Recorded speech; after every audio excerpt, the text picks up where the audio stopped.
দয়মা সূরা আল্লাহুম্মা ইন্নী যালামতু নাফসি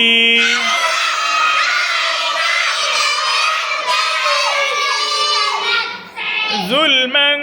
কাসীরা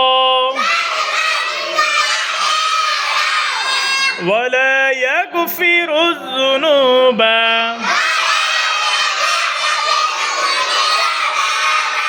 إلا أنت فاغفر لي مغفرة من عندك وارحمني إنك أنت